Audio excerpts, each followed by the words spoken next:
दोस्तों स्वागत है आप सभी का एजुकेशन केयर 6 में। रुक करते हैं बिहार की तरफ। बिहार में डीएलएड का एडमिशन शुरू होने वाला है। अब ये डीएलएड क्या है तो आप ध्यान से समझिएगा। बिहार सेकेंडरी एग्जामिनेशन बोर्ड ने यहाँ पर एक एग्जाम कंडक्ट कराया जो कि आपकी शिक्षक पात्रता और एलिजिबिलिटी यानी कि जो शैक्षणिक योग्यता है उसको लेकर यहाँ पर एग्जाम होते हैं। तो जो शिक्षक पात्रता है वो तो एसटीईटी होती है जो कि बीएससी भी कराती है, लेकिन जो कक्षा 1 से 5 के लिए और 6 से 8 के लिए छात्र शिक्षक बनते हैं उनके लिए शिक्षक पात्रता सीटीईटी या बीटीईटी होता है। तो बिहार में तो टीईटी अभी नहीं हो रहा है, वैसे झारखंड उत्तराखंड सब जगह हो रहा है, लेकिन बिहार में बीटीईटी नहीं हो रहा है। लेकिन सीटेट के माध्यम से आप यहाँ पे शिक्षक पात्रता का यहाँ एग्जाम देकर सर्टिफिकेट ले सकते हैं। अब जो शैक्षणिक योग्यताओं में बात होती है, कक्षा 1 से 5 में अगर आप शिक्षक बनते हैं तो 12th पास होना आपका जरूरी है। ग्रेजुएशन भी है तो चलेगा, लेकिन 12th के बाद यहाँ पर आपका डीएलएड होना जरूरी है। अब ये डीएलएड जो है डिप्लोमा का कोर्स होता है, डिप्लोमा एलिमेंट्री एजुकेशन का, जो कि आप लोगों ने पिछले ये जो अब एग्जाम हुआ है बिहार का, बिहार डीएलएड का, वो एग्जाम आप लोगों ने दिया है। अब देने के बाद आप लोगों का यहाँ पर जो है रिजल्ट दे दिया गया है। रिजल्ट भी आप लोग चेक कर सकते हैं ऑफिशियल वेबसाइट से जाके। साथ ही साथ आप अगर रिजल्ट देख लिए हैं तो प्रथम सूची आपका जारी किया जा चुका है। तो जो भी छात्र नहीं देखे हैं उस सूची लिस्ट को, फर्स्ट लिस्ट को नहीं देखे हैं तो उस लिस्ट को जाकर देख लीजिएगा। अगर नहीं है आपके पास तो मैं वो लिस्ट अपने टेलीग्राम पे प्रोवाइड कर दूंगा, वहां से आप डाउनलोड भी कर लीजिएगा इस वीडियो के लिंक के साथ साथ। अब यहाँ पर देखिएगा तो जो आपका एडमिशन का प्रोसेस शुरू होने वाला था उसमें कुछ विलंबता हो गई और उसको लेकर एक नोटिफिकेशन जारी कर दिया गया। तो ये वो नोटिफिकेशन है। चलिए हम सीधे आपको उस नोटिफिकेशन पे ले चलते हैं, लेकिन प्लीज चैनल पे नए हैं तो चैनल को सब्सक्राइब कीजिए, सपोर्ट कीजिए एक दूसरे का भी, और यहाँ चैनल का भी, और चैनल के वीडियो को शेयर कीजिएगा।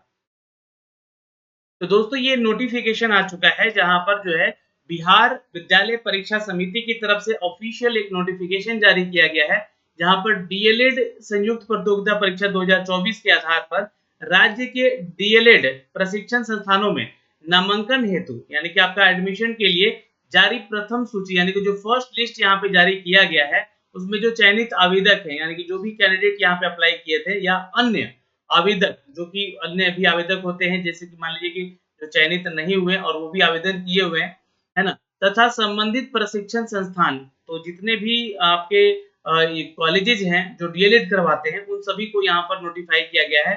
प्रशिक्षण संस्थान के प्राचार्य को की आवश्यक सूचना है। क्या है सूचना, यहाँ पे ध्यान समझिएगा। तो जो समिति है, समिति के विज्ञप्ति संख्या जो है यहाँ पे दी गई है। इस क्रम में सभी संबंधित हितधारकों को यह सूचित किया जाता है कि राज्य के डीएलएड प्रशिक्षण संस्थान में शैक्षणिक सत्र जो 2024-26 का शुरू होने वाला था, ये ध्यान रखिएगा, उसके नामांकन हेतु आयोजित संयुक्त प्रतियोगिता परीक्षा 2024 के बाद ऑनलाइन आवेदन के आधार पर समिति के द्वारा नामांकन हेतु प्रथम चरण की जो सूची है यानी कि जो फर्स्ट मेरिट लिस्ट आया हुआ है वो दिनांक 17 जुलाई को जारी किया गया था, जैसा कि मैंने आपको अपडेट भी किया था। चयनित आवेदकों का निर्गत इंटीमेशन लेटर, देखिए अगर कोई नोटिफिकेशन यहाँ से आपको नहीं मिल पाता है तो आप टेलीग्राम को हमारा ज्वाइन कर लीजिएगा। टेलीग्राम पे मैं आपको सूचना पहुंचा देता हूं ताकि आपको जो है सारी अपडेट मिलती रहे। आवंटित संस्थानों में नामांकन हेतु दिनांक 18 जुलाई से 23 जुलाई तक अवधि निर्धारित की गई थी, यानी कि आपके एडमिशन को लेकर जो है आवंटित संस्थानों को भी यहाँ पर एडमिशन लेने को लेकर 18 जुलाई से 23 जुलाई तक का डेट दिया गया था, जो अभ्यर्थी हित में दिनांक 27 जुलाई तक विस्तारित किया जाता है।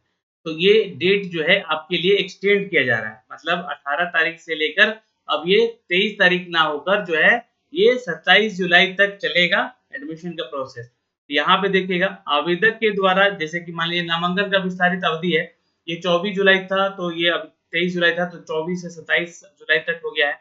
आवेदकों के द्वारा नामांकन के बाद यहाँ पे स्लाइड अप जो है ना, स्लाइड अप की प्रक्रिया के लिए ऑनलाइन आवेदन की अवधि जो है 27 जुलाई तक रहेगी, और प्रशिक्षण संस्थान के द्वारा जो पोर्टल पर लॉगिन करने का अंतिम रूप से और सीट को यहाँ पर जो है अपडेशन किया जाना है, जो कि 28 जुलाई तक किया जाएगा। तो ये प्रोसेस जो है आपका 28 जुलाई तक चलेगा और 27 जुलाई तक क्या होगा आपका, तो प्रक्रिया के लिए ऑनलाइन आवेदन की अवधि को विस्तारित किया गया है। जिस विद्यार्थी का चयन जो है प्रथम चयन सूची में कहीं भी नहीं होता है, मान लीजिए आपका सिलेक्शन कहीं नहीं होता है, एडमिशन नहीं होता है, उसके लिए नया विकल्प भरने अथवा पूर्व से विकल्प में परिवर्तन करने की अवधि जो है ये 29 तारीख से शुरू हो जाएगी और ये 30 तारीख तक चलेगी, यानी 2 दिन समय रहेगा, 29 और 30, ठीक है।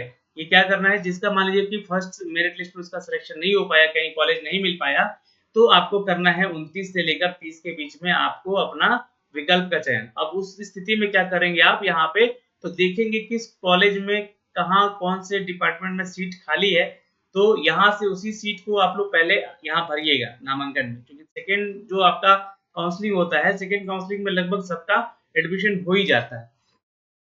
तो यहाँ पे ये डेट एक्सटेंड किया गया दोस्तों, जो कि 27 जुलाई तक अपना नामांकन आप करवा लें।